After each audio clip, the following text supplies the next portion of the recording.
Hey, I'm going to do another off-the-cuff video. This time I'm going to discuss the so-called Russian control of the media.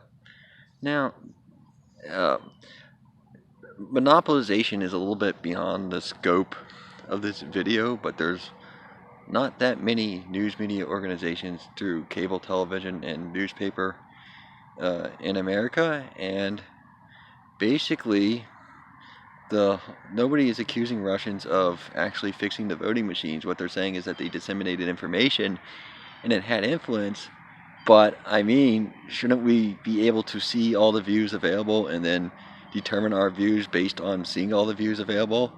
And why were we being denied access to those views earlier, which just points to a controlling mentality of the media, and that it's monopolized and it's very easy for people to control the hiring process because of today all hiring is based on background checks and reference checks rather than actual skills. You can do a really good job at what you're doing, but if some person decides that they want to see you excluded economically, they can, through the powers of monopoly, can kind of make that happen. And so it's very possible for people to sort of use the media for their own ends.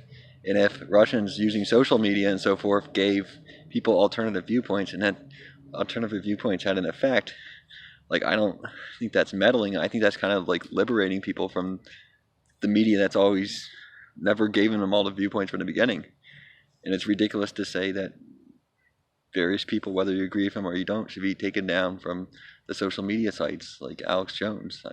Don't necessarily agree or disagree with him, but the general principle is that I do think free speech has been granted to us by the government, but it's being taken away by corporations. I mean, people get fired for what they say on their own time, and I actually think the corporations are worse than the government. I think that often the corporations control the government, and I guess my opinion is that I want to see all the views available. I don't care if it's from Iran. I don't care if the viewpoint comes, from Iraq or Syria or something like that. I want to see all the viewpoints, and yes, the Russian viewpoints too, and I will formulate my opinions based on what I see.